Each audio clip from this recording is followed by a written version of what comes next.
Review mode. Let's go! Pagdating sa motor, ako'y nakafocus, detalye bawat pyesa. So ayun ang mga best, no? Sa lahat ng mga nagtatanong, magkano nga ba ang ganitong motorcycle? Ilalagay ko sa screen nyo para at least meron tayong reference kapag kumuha tayo ng cash at tulugan. So sa tingin nyo, sulit nga ba ang presyo niya ngayon 2026? Comment nyo naman yan. At para dun sa lahat ng mga nakagamit na ng ganitong motorcycle, baka pwede nyo i-share dyan sa comment section. Ano nga ba yung mga naging experience nyo sa motorcycle na to? Ayos na i-share. So ayun ang mga best, no, sa lahat ng mga nagtatanong, magkano nga ba ang ganitong motorcycle? Ito ay nagkakahalaga ng 110,000 kapag kinuha nyo ng cash. At syempre, available din po sila sa installment. Lalagay ko sa screen nyo para at least meron tayong reference. So sa tingin nyo, sulit nga ba ang presyo niya? Comment nyo naman yan. At para dun sa lahat ng mga nakagamit na ganitong motorcycle, baka pwede nyo i-share dyan sa comment section. Ano nga ba yung mga naging experience nyo sa motorcycle na to? Ayos na ayos siya. So ayun ang mga best, no, available na nga po dito sa may Motorstar Pulilan branch at marami silang unit na ito. Okay, dun sa likod meron silang 3 pa, so pang-4 ito. And itong kulay matte blue ay bago sa aking paningin. So meron silang mga glossy finish na nilabas. Mga best, no, ngayong 2026. Okay, bagong taon, bagong motor, yan ang ating motto ngayong taon na to. Okay, mga 1 year natin sasabihin yan. Hindi, joke lang. Pero ayun na nga, bagong taon, bagong motor. Para sa mga naghahanap ng update para sa Force 150. So meron tayong nakita na may bagong kulay na ilalabas, si Force 150. Ito na kulay brown or kulay gold. Okay? Yung kanyang colorway and then matte combination na kulay black. Okay? So umpisahan natin dito sa windshield. Meron tayo ritong maganda, maangas. Okay, gusto ko yung datingan niya. Naka Euro 4 na rin tayo rito, okay? Pero yung windshield niya, ito, parang cover siya eh. Tingin ko yung cover niya rito, ayan o. Okay, tinatanggal yung bolts dito sa likod. Meron tayong 2 bolts dito and dito.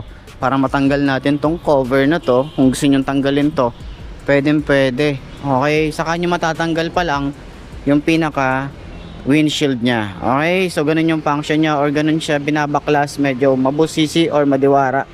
Okay, parang sa RFI natin.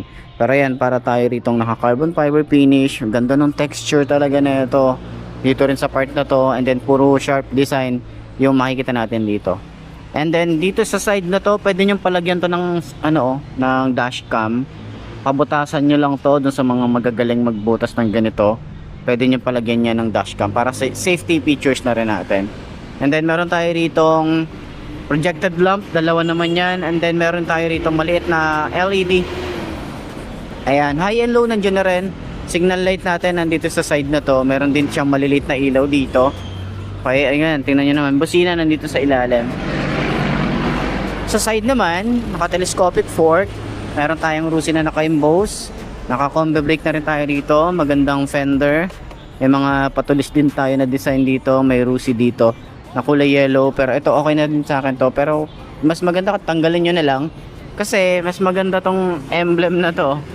Kung ito sana meron din dito sa harap, goods na goods eh, o kaya ito meron dito sa harap, goods sa akin yon. Okay, pero maganda rin dito sa gilid. Okay, parang mga Bristol style, di ba?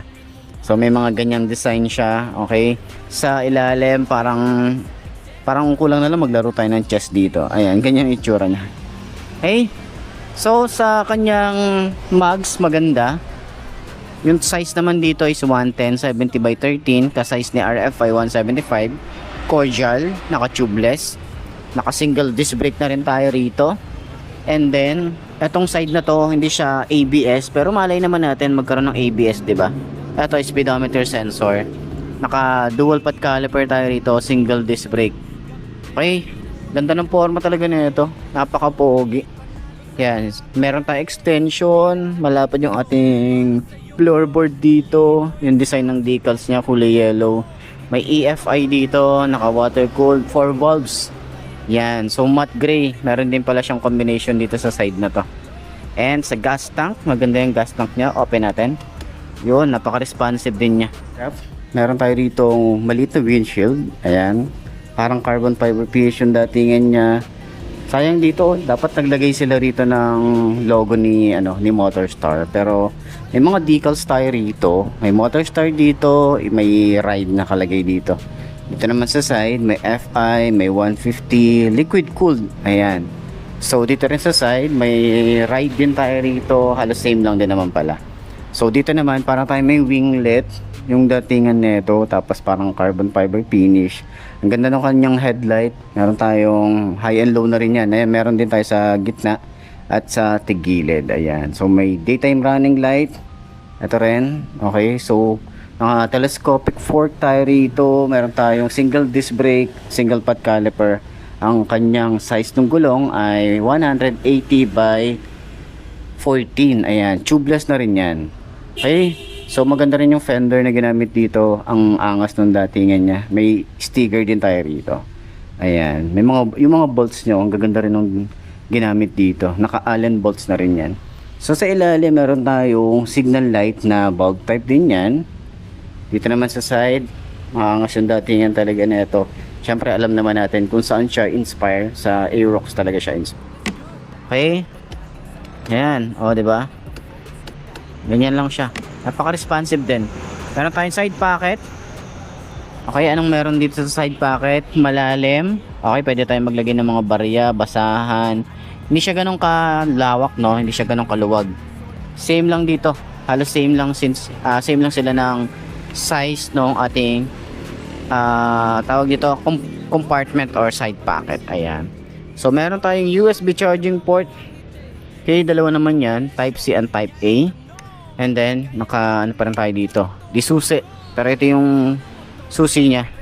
Di ba? Maganda rin. Malapad din, oh. May rusi din na nakalagay dito. Ayan. So, maglabas sana sila dito ng keyless na may emergency key. Okay? Sa kanyang panel gauge, maganda rin. Siguro mga 5 inches to. Or mga 5 inches siguro yung kanyang panel na digital. Tapos, yung handlebar niya, maganda yung design, may parang carbon fiber finish din tayo rito. Switches niya, ito yung mga gusto ko rito eh. Yung switches talaga sumasabay. Kill switch, headlight on and off, electric starter, lever natin dito, may adjustable. Ayan. Smooth naman yung ating lever. Yung ating grip, nakapit din. Throttle, napakababaw ng throttle natin dito. Sa side, meron tayong flasher, high and low, hazard switch, signal light, busina. So siguro ang ano dito, ang gusto ko lang din additional dito, maglagay sila ng on and off ng kanyang tawag dito idling stop or stop and start system. So yun yung mga gusto nating upgrade. And then meron tayong upuan dito na naka-camelback na rin tayo rito. May mga stitches. Ganda ng stitches. May rusi dito. Ito plastic. Dito rin sa side, ganda ng mga stitches, 'di ba? Kulay white naman 'yan. And then naka 90 degrees na yung ating upuan. Ayan, pag nag-open tayo, kusa na siyang magbubukas. Okay? Meron tayo ritong goma, pwede nating isuksok dito yung ating mga papers or basic tools. Meron tayong maluwag na compartment. Kasya dito half face or full face. Kasya. Meron tayong metal matte finish na grab bar, maganda yung design, parang pa Batman style nga lang din siya. Tapos meron din tayo rito na dual shock, adjustable, pero kung gusto niyo ng mas maganda siguro dito yung upgraded na may baso, di ba? Para at least merong bago naman dito sa motorcycle na to. May cover na rin yung ating radiator, maganda yung forma, maganda yung tambucho, gusto ko yung design niya. May plastic na cover. Meron din tayong car hugger, flexible din. May swing arm din tayo. Meron din tayo dito ang single pad caliper at naka disc brake din tayo rito sa likod. Maganda yung mugs. Yung size dito ay 130/70 by 13, same size ni RFI 175. Panel gauge, meron tayong digital, may set na rin tayo rito. Alam ko tinatouch dyan eh. Ayan. So, pagbaba natin, meron tayong USB charging port, dalawa yan. May side pocket din tayo rito. Pero medyo pababa kasi nung dating nung side pocket na. Kaya hindi siya safe na maglagay nung mga tawag dito, yung mabibigat, yung pwedeng mahulog. Ayan. Tapos dito naman yung ignition, meron tayong seat and fuel pag ino-open natin yan. Okay. Gas tank natin dito, yan, malaki din yung kanyang capacity. And dito sa side, meron tayong easy ride, extension ng paa. Tapos may padding na rin tayo dyan. Meron tayong angkasan. Okay, metal din naman yan. And kagandahan, meron tayo rito ang liquid cooled na, maganda rin yung cover. Tingnan nyo naman yung ilalim nito. Meron na rin tayo ritong tire hugger na parang meron siyang parang carbon fiber finish yung datingan niya. Ayan. So may swing arm na rin tayo rito. Meron tayo ritong dual shock na nakabaso. Adjustable na rin yan. Yung ating tambucho, napakalaki ng tambucho. Yung kanyang cover din, plastic. Ang laki din ng itsura. Tapos meron na rin tayong single disc brake, single pot caliper. Ang size ng gulong dito ay 120/70 by 14. Ayan. So sa kanyang taillight, maganda rin yung design. Ayan o. Maporma, talagang futuristic yung datingan niya, sumasabay sa mga kakompetensya na ito. Sa ilalim, meron tayong cover. Kagandahan dito, ito yung mga gusto ko eh. Diba? Yung hindi agad madudumihan yung mga throttle body natin dito, yung mga wear sa loob. Goods na goods yan, madaling linisan pag ganyan. Yung ating taillight is meron tayong LED rin. Signal light niya dito sa side. Tapos daytime running light dito. Ang di ko lang masyadong magets kung bakit kulay white yung kanyang taillight. 'Di ba dapat ano siya, red, 'di ba? Yun lang naman. Pero kung white siya tapos naka-LED, 'di ba parang masakit siya sa masakit sa likod, lalo na yung masakit sa yung nasa likod mo, baka masaktan no. Masilaw doon sa taillight, 'di ba? Yun lang naman yung concern ko. Meron din tayo rito plate light and reflector, lagayan ng plate. Maganda yung fender talaga nito. Kahit yung fender niya, pinag-isipan yung design eh. Ang ganda eh.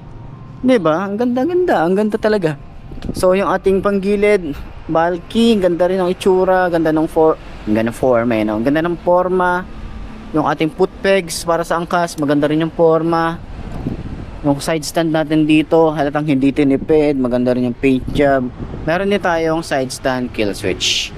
So, ayan, kabuuan ng ating motorcycle. Pero dagdag ko lang, meron tayong force na emblem.